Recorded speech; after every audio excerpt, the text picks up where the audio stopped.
Good afternoon, everybody. This is Patrick from the Poison Pen Bookstore, and I'm here with another of our virtual events this afternoon. And today, we're very excited.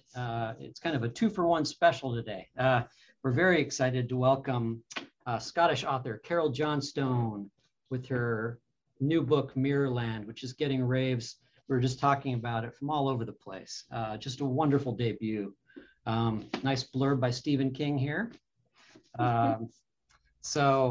And then our good friend and best-selling author, Jayne Krentz, who this is her latest novel, and I still have a dwindling supply of signed copies left. So act now. But this is her new book, All the Colors of Night. And, you know, as Amanda Quick, she has another book coming out called The Lady Has a Past, and she'll be doing one of these virtual events with us on May the 8th. So anyway, Jayne, really appreciate you coming in as a guest host. Some of these pairings are fun, you know, to put together two different writers and see how they interact. It's a really nice idea. So welcome both of you. Great to have you with us. Thank you. And what I'll be doing, everybody watching on Facebook, I'll be monitoring the Facebook comments. So if you have questions for Carole or Jayne, go ahead and put them in the comments field, and I will magically reappear on screen, I don't know, about 40 minutes in to ask some of your questions. So Jayne, I'm going to turn it over to you. This is it. This is my big chance. This is your chance. Fame and glory here. And I couldn't get it off with a better start than with you, Carole. I am so thrilled to be talking to you today. I was absolutely fascinated with Mirrorland. Actually, from the title in, I think what a great title that was. I envy great titles. So anyhow, thank you so much for letting me interview you. And I've got to ask you just from the get-go, you have an absolutely fantastic ability for narrative and description. They use the term making word pictures on the page, but you really do it. You do more than that. You do world building in a really amazing way. So I just, author to author, I want to ask you right off the bat, talk to me a little bit about your process. How did you do it? Asking for a friend. Oh, thank you. Thank you very, very much. Thank you for talking to me today as well. But thank you so much for what you just said. That's lovely. Oh gosh, process. It's quite long-winded, I suppose. I've always written, and when I was a teenager and in my 20s, I just couldn't finish a novel. I was desperate to write a novel. It's all I wanted to do, and I couldn't finish them. I would always either see another great idea that I wanted to write instead, or you know, it would just get out of control. I wouldn't be able to drive it towards the end. And I remember round about the mid-2000s, I read Stephen King's book on writing, which is kind of part memoir, part writing guide.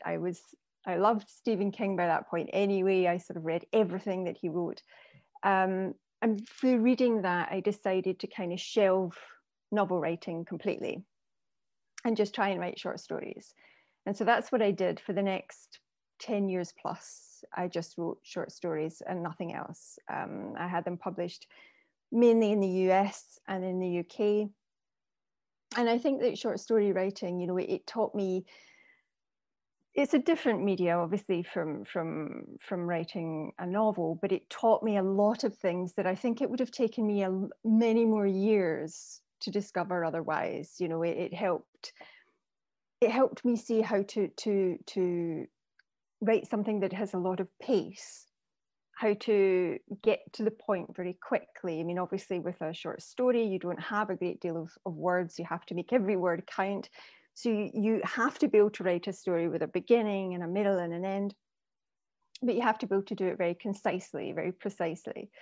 And I think as well, it taught me how to become my own best editor, which I think was my biggest problem. I couldn't finish a novel because I could never work out where I was going wrong, what I had to change, what I had to delete, you know, when I had to stop and kind of regroup. So I sort of did that for a very long time.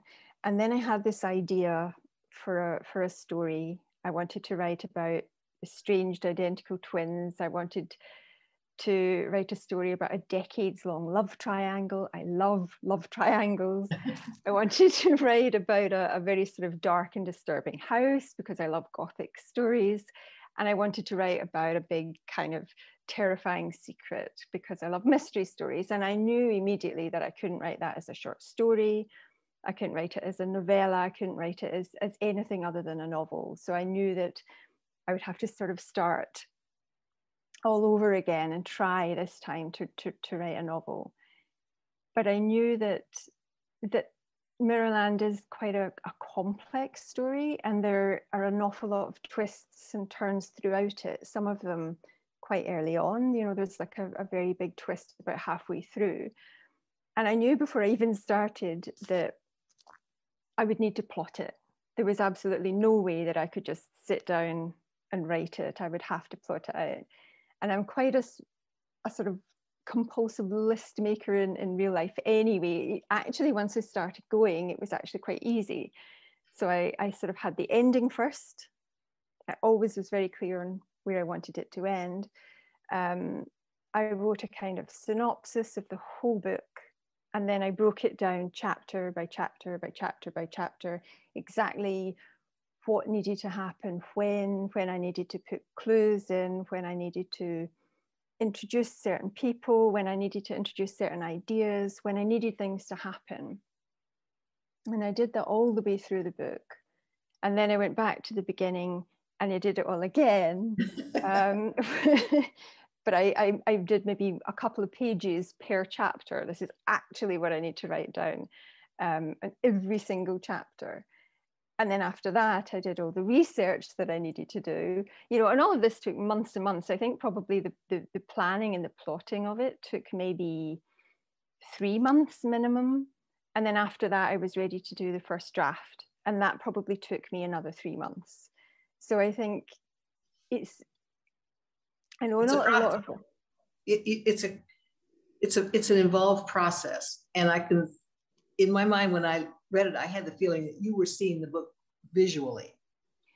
I am not a visual writer. I'm a totally dialogue-driven writer. So when I come up against anything that requires description, I freak out.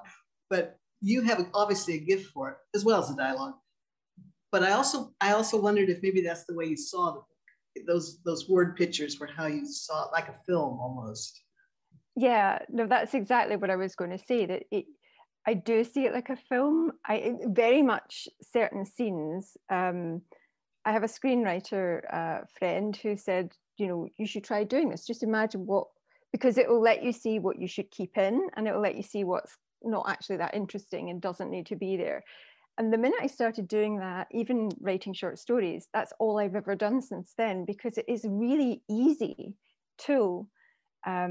You can look at something, particularly something that's quite complicated or something that's quite weird, like the world of Mirrorland that Kat and Elle create. It's weird, you know, but you can look at it and you can say, oh, this works, this doesn't work. So you're a bit like a director. You're not really part of it, but you're kind of moving things, that you're ordering everything around, you know. And I need to get better at that. Thank you for the tip. I'm going to work on that. One of the things that struck me, I'm sure everybody who reads the book, was the wonderful way you play with memory and imagination. I think we all know on some level that our imaginations can warp and change our memories, or we can fit the memory somehow to make it different if we want to. And you took that notion and ran with it in this story. But you did it flawlessly in the sense that I think everybody could identify with it on some, not with such maybe dramatic secrets that you were discussing, but we all know that we really deep down can't really trust a lot of our memories because we have rewritten and re-scripted them. So what led you to that? But is that a personal interest of yours, or was it just the plot that you wanted to work with? What pulled you? It's probably a bit of both. I think that the house that Mirrorland is set in, 36 Westwick Road, the house that the sisters grew up in, was very much based on my grandparents' house in Leith in Edinburgh. It's really, really the same. I mean, originally when I wanted to write it, I wanted to set it in this great big Gothic mansion in the middle of nowhere, you know, like a proper kind of Gothic story. But every time I sat down to do anything, my grandparents' house was the house that I saw. And it wasn't a huge house, but it was a very eccentric house. It was a 200-year-old Georgian house. And it's in Leith, which is the kind of northern port district of Edinburgh. And it was just a really, really strange house. My sister and I spent every holiday there when we were kids in the kind of 80s and 90s. And a lot of the elements of 36 Westwick Road in the book are pretty much lifted wholesale from my grandparents' house. So they had, you know, every room in the house was just crammed full of mismatched antique furniture. You couldn't move for stuff. Every wall was covered in pictures and plates, you know, the Chinese plates. There was a bar in the kind of living room, drawing room. It was a very kind of 20s style Art Deco bar, and that became the Poirot in Mirrorland. And they even had a servant bell pull system in the house. It was it was slightly newer. It was a Victorian bell pull system. And in Mirrorland, I used the kind of one that they have in Downton Abbey, you know, where they have bell pulls in the bedroom. Yeah. And then they have the big bellboard in the kitchen, in the servants' quarter. And then depending on who's rung their bell, that's where you have to go, you know. So all of those things I took from my grandparents' house. And really the main kind of plot of Mirrorland came from something that happened in that house as well to me when I was a child. There was this room in my grandparents' house at the very back of the house. It was a very kind of dark, dingy, small, kind of forgotten room at the very back of the house. And my gran called it the sewing room. It was where she did all her mending. There was a sort of Singer sewing machine, and that was all it was used for. And at the very, very back of this room, there was a huge wooden cupboard that you could climb up into. It was just vast. And we played a lot of hide and seek in the house. And that was my favorite hiding place. That was where I always went. And I have this very, very vivid memories of hiding in that cupboard. And at the very back of the cupboard was a door, a full-sized, normal-sized door just in the back of this cupboard. And, you know, I can remember exactly what it looked like. It had 4 vertical panels. It was painted white. It had a ceramic, you know, those ceramic round handles that kind of rattle when you turn them. And it was always locked, you know, and I knew that this wall was the outside. Okay, I'm scared already. I love this door. I used to think, why is it there? You know, why is this door there? And I knew that it was the outside wall of the house. You know, I knew that it couldn't go anywhere. What it led to was an alleyway that ran alongside the house. And the back of the house was on much lower ground than the front of the house. So I also knew that this door was in midair. It was lots of feet above the ground. And yet I was convinced that one day, you know, it would be unlocked, because obviously I'd read The Lion, the Witch and the Wardrobe. This was exactly the same thing, you know. And then years later, when I was thinking about setting a story in that house, I remember mentioning the door to my mum, and that's the house that she grew up in. And she sort of said to me, of course there wasn't a door in the back of that cupboard, you know, that would just be really strange. And I remember just being really, really shocked, you know, shocked that it didn't exist, but also shocked that I'd never questioned the fact that it was there. You know, it's a really, really, really vivid memory to me. It's hugely, you know, even now I can see it. If I really want to, if I close my eyes, I can see the story. And so that was really the final kind of plot point of the book, if you like. It made me become fascinated with memory, like you were saying at the very beginning of this question, about false memories and, you know, childhood memories, how memories are made. And I discovered through sort of doing lots of research that everybody's memories are false, you know, to some degree. As soon as you recall a memory, you change it. And depending on why you've decided to think of it again, you know, if you, whatever emotions you're feeling at the time, you change it, you change your perception of it, you change your interpretation of it, and it overwrites that original memory, so that the next time you remember it, you remember this new version, you don't remember the proper original version. And that happens every single time that you do it. So the big memories, the significant memories in your life, if you like, the ones that you remember again and again and again, they're the ones that you can trust the absolute least. You know, because they're the ones that have changed so much. There's a French neurologist and psychiatrist. He's absolutely huge in France, this huge household name in France, and he has this theory about childhood resilience. He spent his entire life looking at childhood memories and resilience. He's actually a really interesting person himself. He had a very traumatic childhood. So his parents were killed in the Holocaust, and he was subsequently brought up by very neglectful foster parents who didn't treat him very well at all. And around about kind of age 7, he was recruited as a runner. He had to cross enemy lines to deliver messages to the French army. You know, he had a very, very interesting but incredibly traumatic childhood. But he puts down his very happy and successful life to this idea of childhood resilience, that some children are able to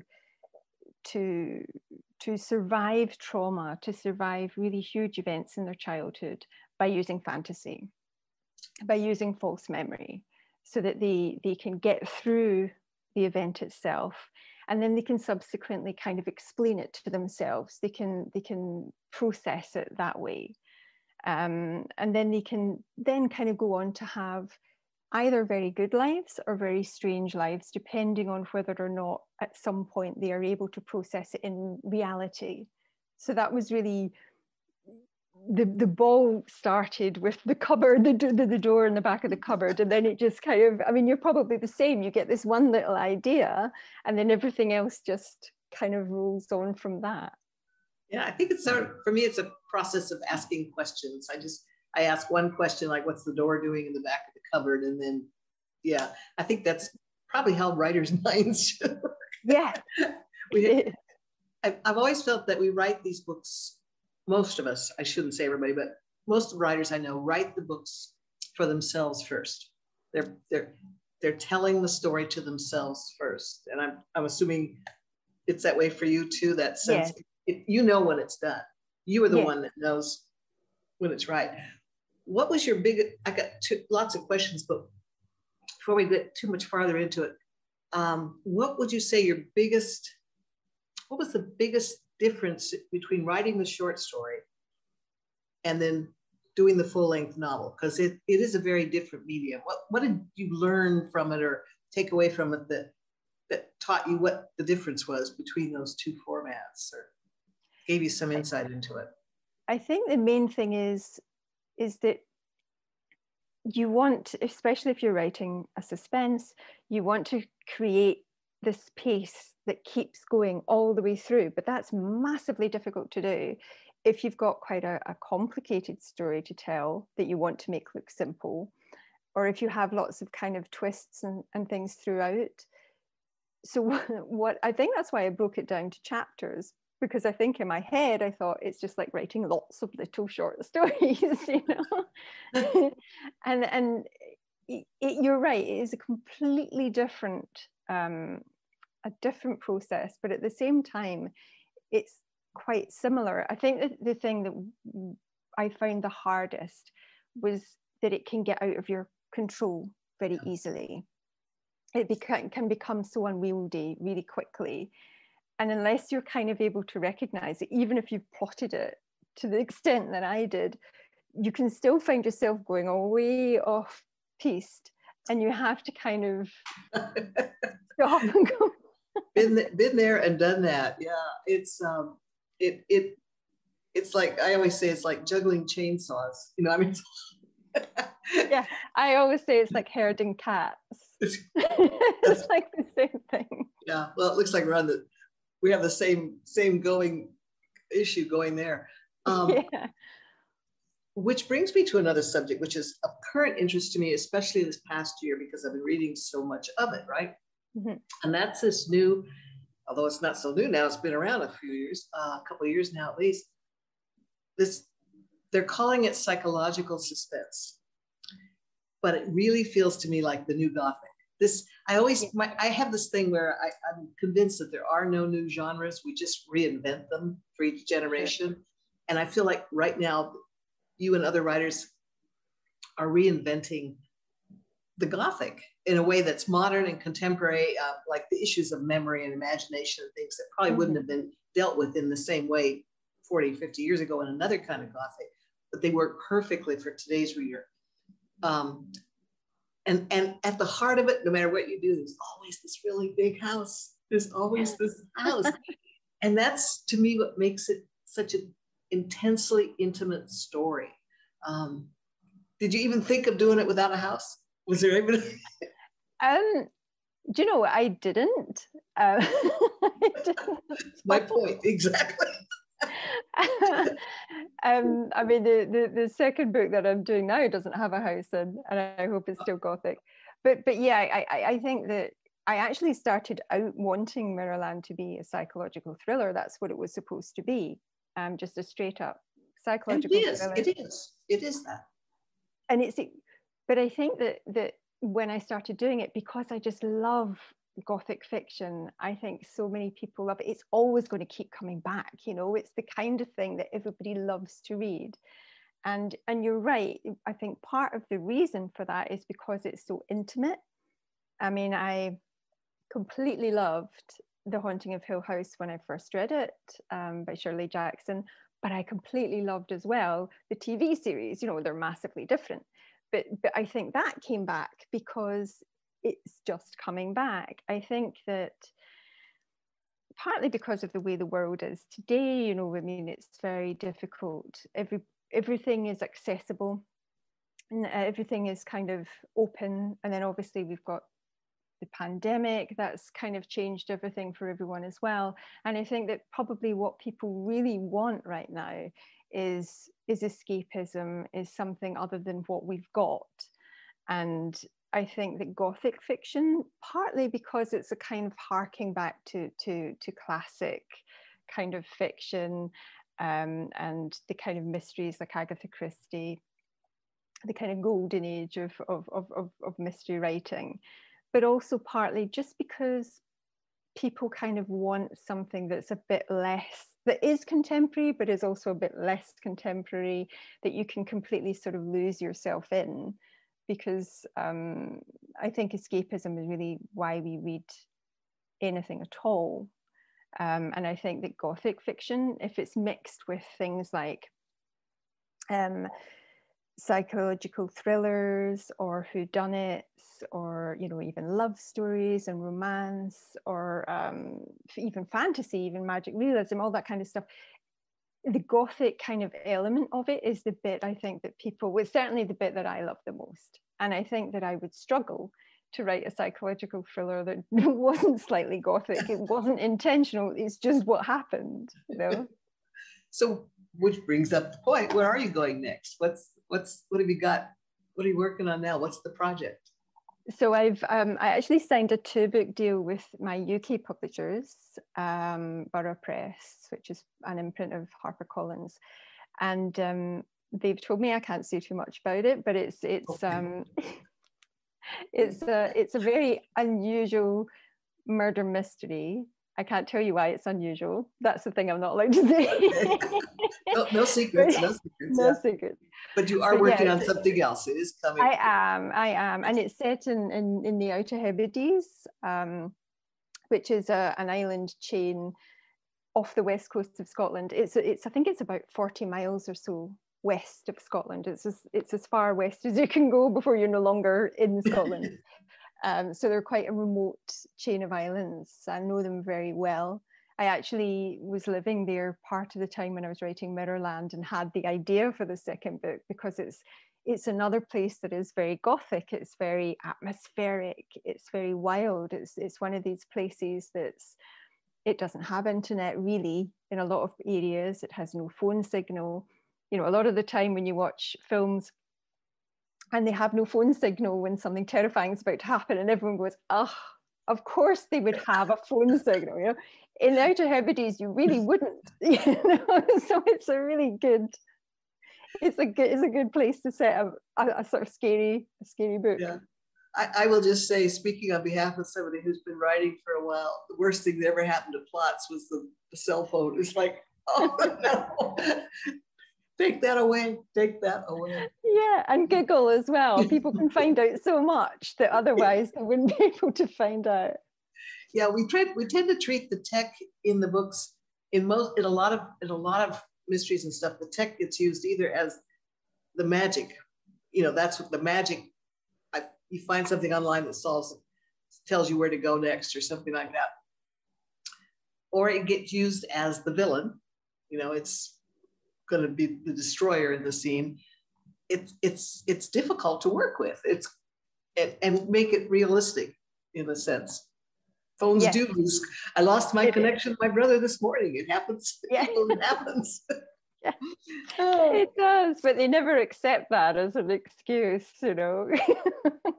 Yeah, it's an excuse. I've got some notes here. I just want to make sure I'm not missing anything. What do you think? There's a huge fascination with the link between twins, which you pulled on beautifully in this book. And we're all kind of fascinated because that's like one step closer than sister. You know, it's an intimacy that if you're not in a twin, you can imagine it, but you can't really experience it. It's unique.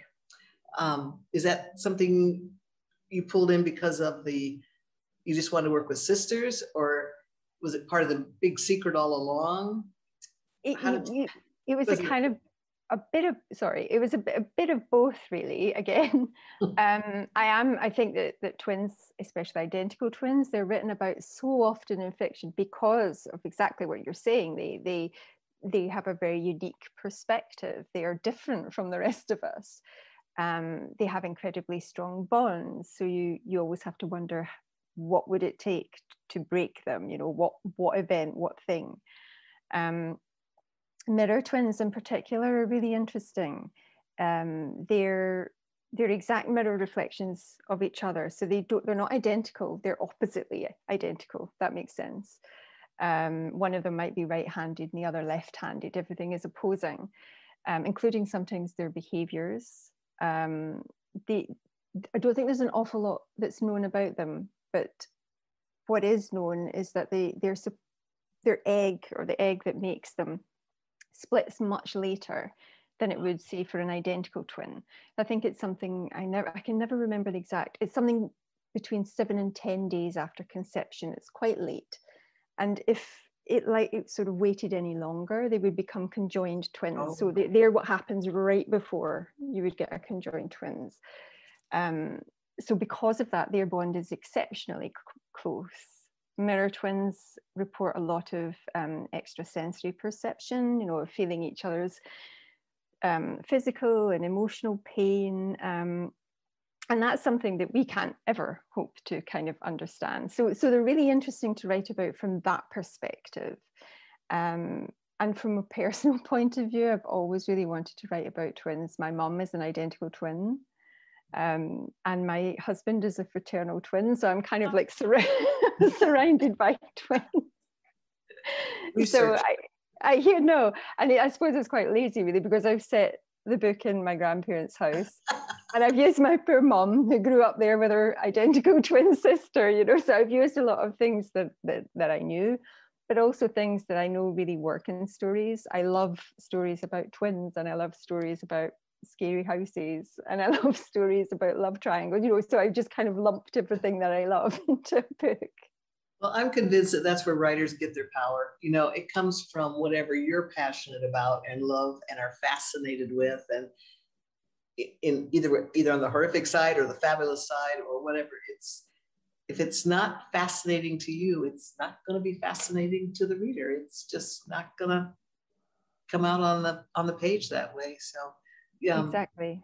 Yeah, and you just have such a gift for this kind of story that be ashamed to waste it. I'm looking at my notes here to make sure I don't forget anything. I think one of the other things I like about the Gothic novel, and this is that no matter how it's written, ultimately the biggest threat, the evil, the danger, and the salvation itself come from the heart of the family. It's all within the family that the greatest danger lurks, and also the hope comes from that.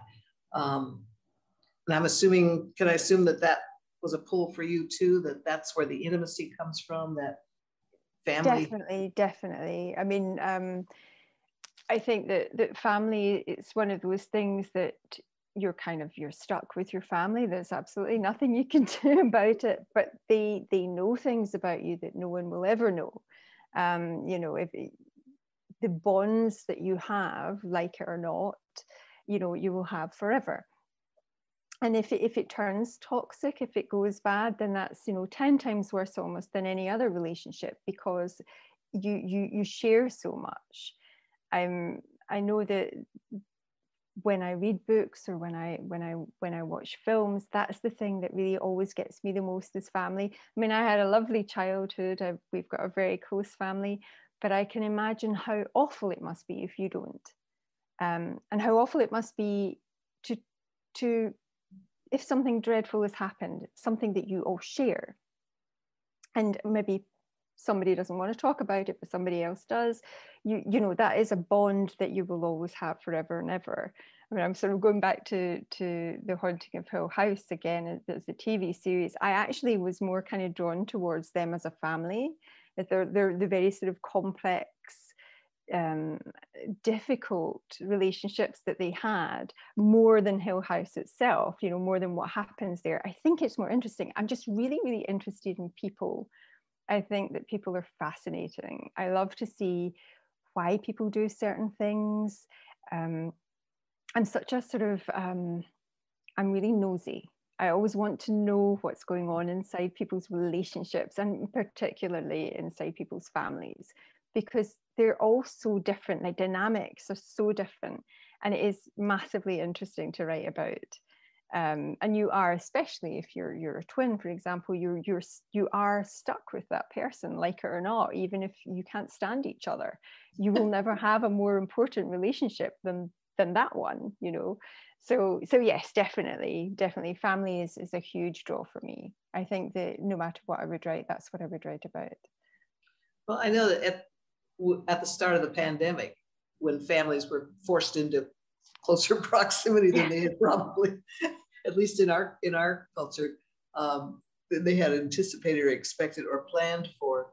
That could be one explanation for the huge popularity of this new kind of Gothic. I mean, it's like, this is my life. Yeah. It could be worse. Look. Yeah. But one of the things that happens in the Gothic too, and in this book, is there is a coming to terms with the past. There is yes, you don't remember it correctly, but you're going to have to deal with it and move on. That there is somehow there's a way forward,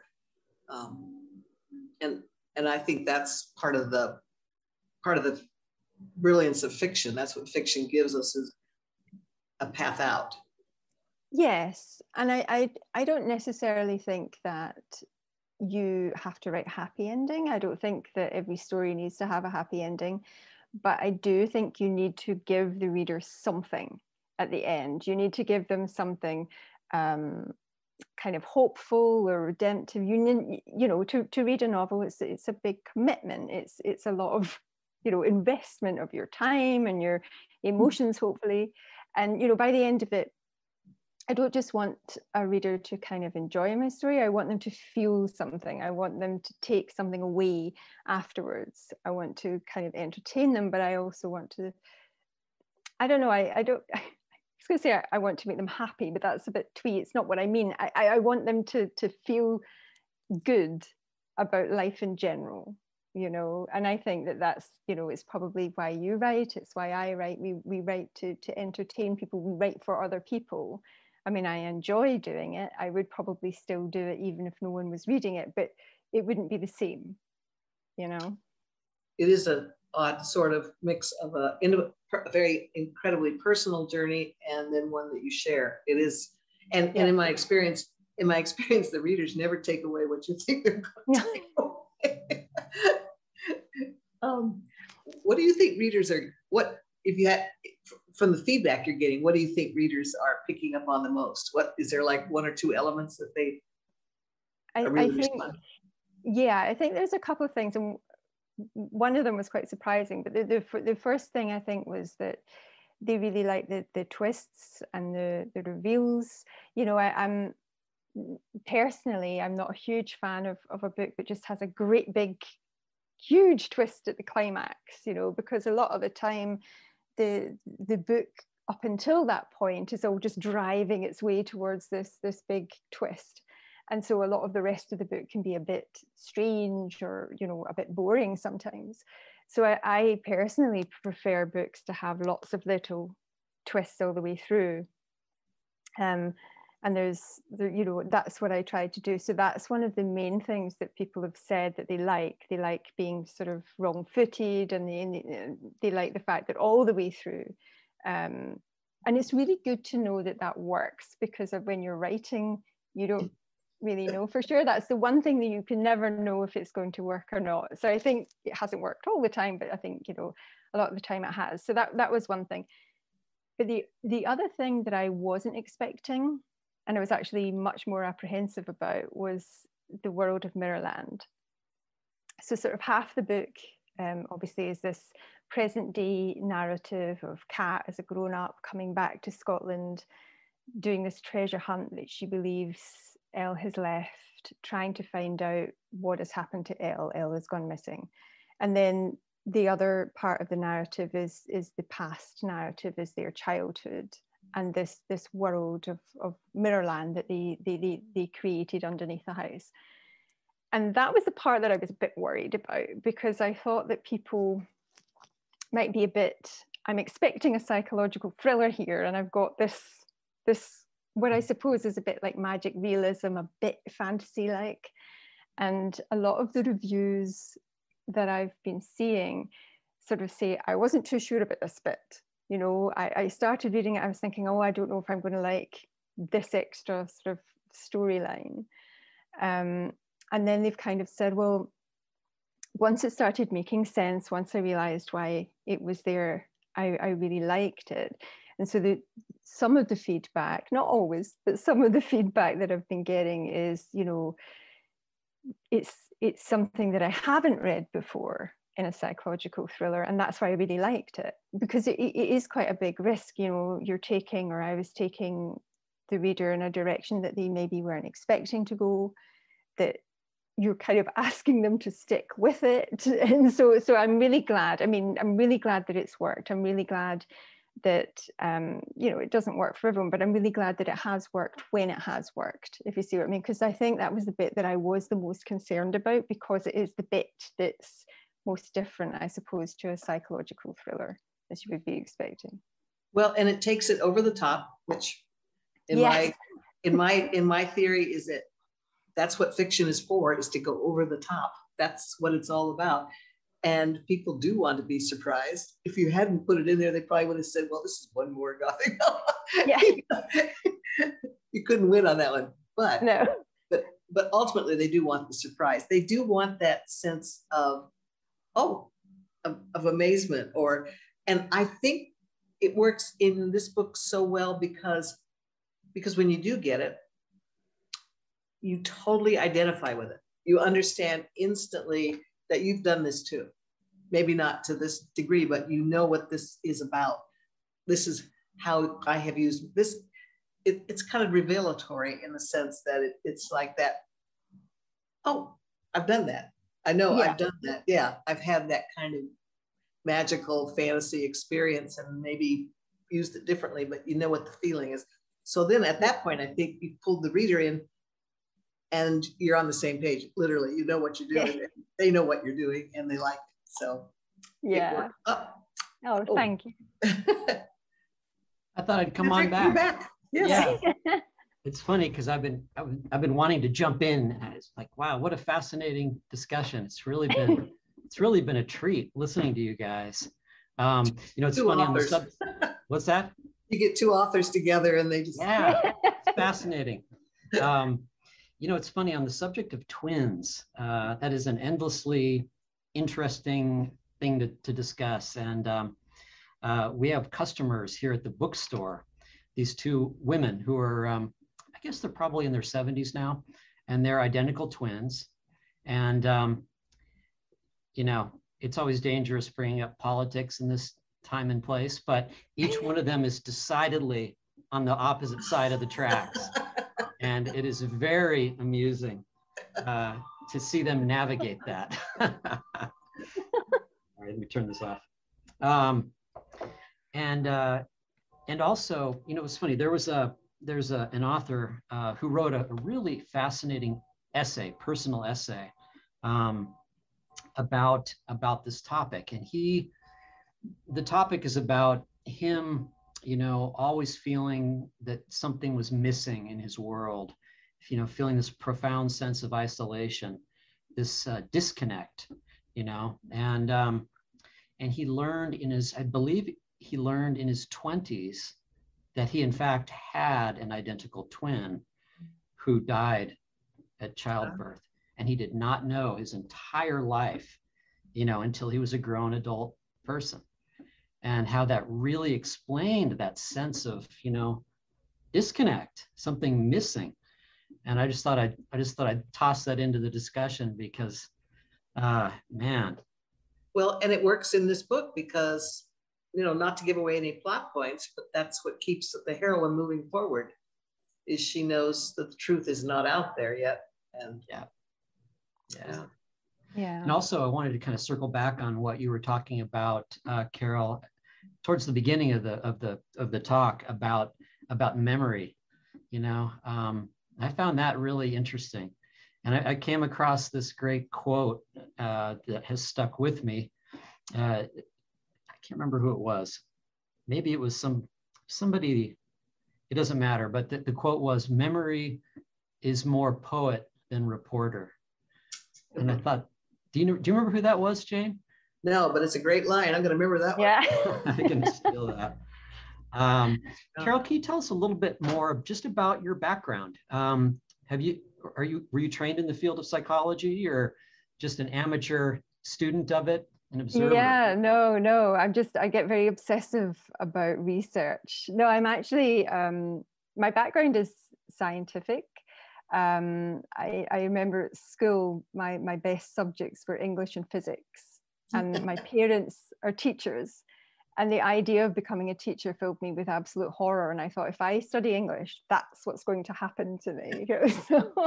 So I studied physics, and I actually spent 20 years working in oncology in a hospital, so treating cancer patients with radiation therapy.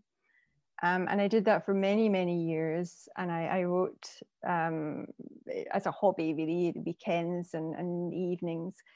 And I did that right up until, I think it would have been about 2017, something like that. And then I just, you know, an awful lot of things happened in my life all at once. I got quite ill. A lot of family members became ill or died. And it was a real sort of, well, if I'm going to do this, because I've always wanted to be a writer, I've always wanted to do it, but my job just took everything really. I could write at weekends, but it was never very much. In the evenings, I was usually too tired. And I thought, right, if I'm going to do it, I just have to do it. So we blew all of our savings, my husband and I. We left our jobs. We moved to the island of Cyprus, which is in the Eastern Mediterranean Sea. It's maybe about, I think, 3.5 or 4 hours by plane from the UK. And that's where I wrote Mirrorland. I really just kind of went, right, that's it. You know, I'm completely changing my life. If this doesn't work, I will go back to my job in oncology. But if it doesn't, then I'll just keep writing. And so that's at the moment what I'm doing. I've just kept writing. And when I came back from Cyprus, I moved back to Scotland. When I was working in oncology, I lived in England. So I've lived in England about 20 years. And just moved back to Scotland. So yes, my background has nothing really to do with psychology at all, or writing, or anything like that. Well, it's funny you anticipate my next question, which is, we always have aspiring writers who are tuning into these programs, looking for little pearls of wisdom and things like that. I'm going to ask both of you this question, of course. But you first, Carole. I like how you said, you used what you had. You had the house, you had twins, and you fashioned this into this incredible story. Do you have any other kind of general advice for people who, like yourself before, always wanted to write but had never committed to it? I mean, I know everybody's different, but I really recommend trying short story writing, if only because you can sell short stories fairly quickly. You can immediately get feedback. You can see where you're going right. You can see where you're going wrong. I think that it teaches you an awful lot about writing and also about the publishing industry in general. I think as well, it's a good way of writing in lots of different genres, because you never really know, I think, what you will write the best in, or what's actually your voice, what's actually your story, until I think you've tried lots and lots of different things. And short story writing is excellent for that. That's what sort of anybody that is thinking of trying to write a novel, I usually say, try and write some short stories first, see if you like it, or even some long short stories. And then the main thing really is resilience.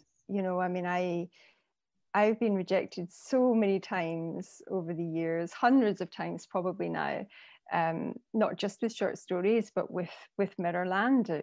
I was rejected so many times, first of all by agents and then by publishers. You have to kind of develop this thick skin where, one, you can take on board criticism, you can see when it's merited and when perhaps it isn't, and you can make changes, or you can decide not to make changes. You have to be able to learn that skill, because I think that a lot of writers give up because they just think, oh, I don't understand what I'm doing wrong. And a lot of the time you don't get feedback. You don't get, you just get form rejections. You don't get feedback from publishers. So you have to be able to work it out yourself. You have to be able to eventually become your own best critic, if that makes sense.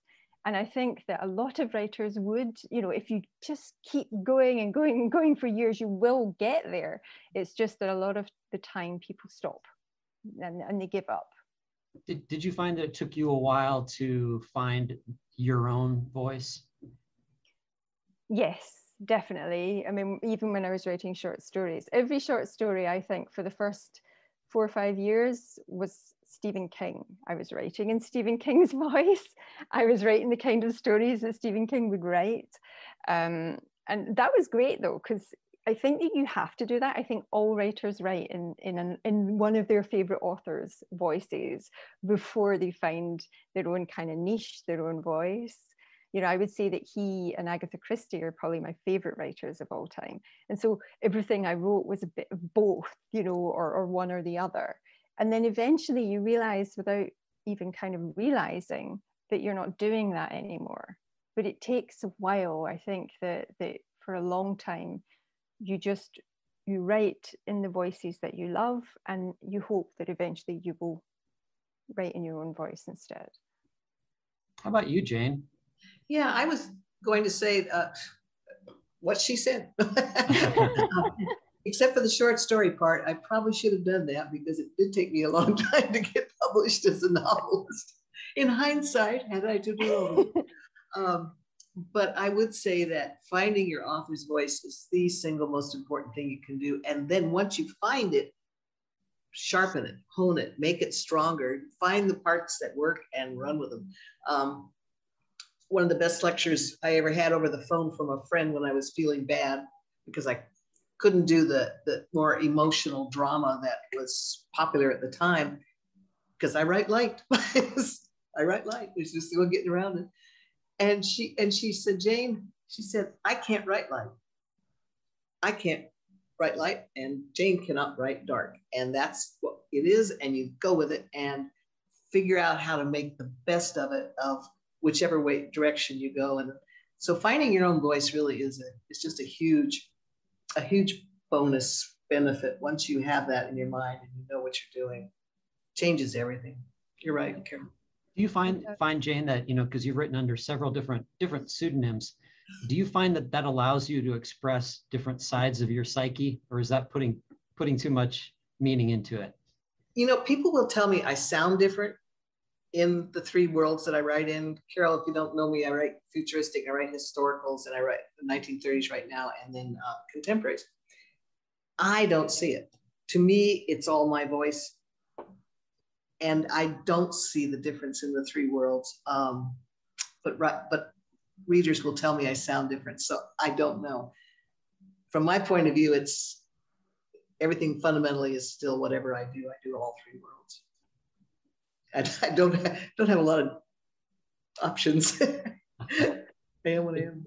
Well, it's funny, just by listening to both of you, I've learned an awful lot about the Gothic genre. It's funny, Barbara, who would normally be with us today, she's been talking about this resurgence of the Gothic for quite a while now. She's always kind of has that visionary look. And, just thinking about how there are stories floating around out there in the air all the time, and people respond to a different type of story at different times. So it's been really interesting hearing you both discuss that, and what an intimate form it is. I didn't really think of it in those terms. But I have a few questions from the audience. But before we get to that, the importance of, with the Gothic, the house, which you've touched upon. Do you find that, I've always found this subject fascinating, places where it doesn't necessarily have to be a house. It can be a battlefield. It can be, a place where something very, very traumatic has occurred, Gettysburg or any Civil War battlefield, or a house, where, horrible crime has been committed. Not to get too out there in the ether, but it seems like places can retain some sort of weird energy. Do you agree? I don't think there's any lack of people who will tell you that they can walk into a new place they've never been before and get a weird vibe. Yeah. Everybody's had that experience. Where's the line between intuition and imagination? And, it's a fine line. So I vote for, there is a psychic element in there somewhere. Right. But then I would. I would agree completely. I've never personally had, a sort of psychic experience or anything like that, but I definitely think that certain places have vibes. Some have good vibes, some have bad vibes. I think that houses, in particular really old houses, they're less haunted by ghosts than by what's happened in that house, by all the things it's witnessed. I mean, when you think about it, it is quite crazy. If you think of houses that are thousands and thousands, or hundreds of years old, or places that are thousands of years old, it's fascinating. There's no way that they can't retain, or that they don't retain something, some feeling, definitely. Well, here in the U.S., if there's been like a murder in the house that you're trying to sell, it goes on the declaration. It's like Really? it's real hard to sell a house there's been a murder in. Yeah, I mean. Wow. Yeah. So, When you think about the French countryside, it's like every square foot of that terrain, is soaked in blood. I mean, I hate to put a nasty element to it, but just that history for centuries. But I digress. Let me get to some of these questions here. Okay, yeah, this is for Carole. Debbie has an interesting question. She says, did you need to move to Cyprus to be able to write the book instead of staying where you were? There's the whole exile tradition there. Yeah, yeah. I mean, I think that maybe 50% of it was this dream. I'd always had this dream of a very cliched writer's dream, I suppose, of moving to a Greek island and writing my novel. I'd always wanted to do it. I could have stayed in Essex, which was where I lived at the time. But I think that, I think that I could have written it. I don't know is the answer. I think probably, yes, I could have stayed where I was, but I'm glad I didn't, because it wasn't just leaving my job, it was leaving my life. It was a proper kind of commitment. And so I had to see it through. I think perhaps if I'd stayed, there would have been quite a big chance, because I'm quite risk averse, that I would have gone, oh, what have I done? And kind of go back to my life, go back to my job, go back to everything that I knew. Whereas this way, I was about as far away from it as I could get. And so it meant that I just, every day I got up and I wrote, and that was my day, that was my job. And it was wonderful. I mean, until the money ran out, until all of our savings were gone and we had to come home, it was great. I loved every minute of it. Claire has a question. She says, did you ever consider writing from Elle's point of view? How might Mirrorland have been different from her perspective? So I suppose in some ways I did, because I used her diaries as a kind of vehicle for readers to get to know her and what she thought. I think that the characters of Kat and Elle are very opposite, even though they're identical, they're opposite. So Kat is the sister who used fantasy to survive her childhood, but then who never kind of went on to process it properly. She essentially still lives in a fantasy world. She doesn't have a future. She just lives in the present. She doesn't have a past. She's very much in denial. Whereas with Elle, she also used fantasy to get through her childhood, but then she did process it in reality. So her entire life is about confrontation and the truth. And I actually think that would have made for a slightly less interesting story, because Kat is a very unreliable narrator. She doesn't have, her memories are all over the place. They're part fantasy, they're part real. She can't trust herself, whereas Elle very much does. Elle always knows what's right and what's wrong, what's true and what's not. So I didn't ever think about writing from Elle's perspective as a first person at all, apart from in terms of her diary extracts. Right. I've had a couple of questions about, have you sold the film rights yet? I have. Excellent. Congratulations. Thank you. No more day job. No, fingers crossed. It was the first thing to go. I think it was why the book went to auction in the US and the UK, because I sold it was actually the TV series rights that I sold first. So it's like a joint US UK venture. It's Heyday TV in the UK. Heyday Films are the production company behind the Harry Potter movies. And then in the US, it's NBC Universal. So they've got this sort of joint venture. So I think that selling the rights to them, it was a preempt before I sold the books, was what got the book sold, if you see what I mean. So it was a bit kind of back to front. But yeah, and I would absolutely love it to happen. I know these things don't always happen. But yeah, fingers crossed that it does. Any casting choices? If you're Do you know, ideal. everyone always asks me that, and I'm so bad at it because in my head, they look the way the characters look in my head. It's so hard for me to imagine somebody else in that role. I think, you know, if they make it set in Scotland, because who knows, they might not. I really like the actress Karen Gillan, who's a Scottish actress. She was in Jumanji. Oh, yeah. I know she was in lots of other things, but that's the only one I can think of.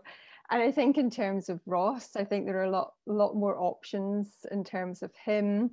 There is a Scottish actor called Richard Madden who played Robb Stark in Game of Thrones.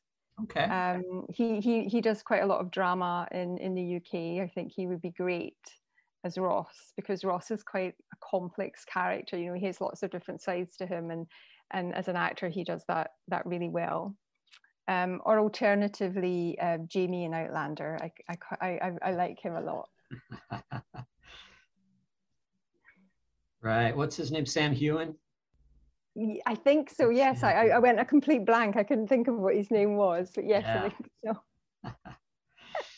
That's great. Jayne, can you tell us, since you have your new book coming out in less than a month now, yes. Tell us a little bit about your new book. Thank you. The title is The Lady Has a Past, and the story is another one of my Amanda Quick 1930s historicals. We now call the 1930s historical. And I'm just having a blast with these 1930s books. You know, I hasten to say I am not doing the history of the 1930s. I am doing the Hollywood fantasy version of the 1930s, because I write light. And that repartee for the movies, the clothes, the cars, it just all works for me. It's just, it suits my voice. So I'm excited about this one. And for those who have read the other books in the series, this is Raina Kirk's story, or at least part of her story. So fantastic. She's the town's private investigator. What else do you have going on project-wise? Yeah. Well, I've got All the Colors of Night, which you graciously held up earlier. And I will hold up again. For which there are some signed copies left at the Poison Pen. Yeah, there we go. Oh, no more dark signing pages. I'm going to tell my my publisher, no more dark signing pages. Yeah. There was no place to write my name on.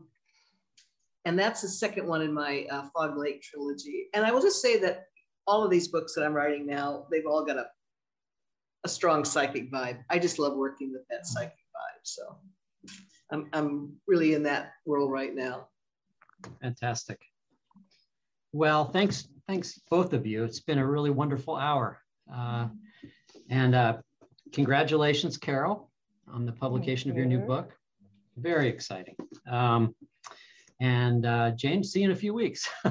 Thanks so much for agreeing to come in and do such a wonderful job hosting. We really appreciate it. It was a pleasure, and it was great to meet you, Carole. Great to meet you. Yeah. All the best with Mirrorland and the next one, the mystery book. Thank you so much. Thank you. Hopefully for book 2, they'll bring you over to the States and trot you around the country. We'd love to have you. Well, I was supposed to be coming over this spring, so I'm very sad that I didn't get to. But yeah, hopefully next time. Well, we sure would like to have you out here. Thank you. All right. And thanks everybody for tuning in. We really appreciate it. This will be recorded as a podcast as well. It's kind of cool. We extract the audio portion and put that out there as a podcast. And then I'll have this up on YouTube as well. So all different choices. Thanks so much again, and have a great rest of your day. Thank you. Bye-bye. Bye-bye. Hello. We hope you're enjoying our programs and podcasts with authors. We'd like to expand them, and your help would be appreciated. Please make a donation at poisonedpenfoundation.org. 100% of the proceeds will go to help connect authors with readers in this difficult time. Thank you.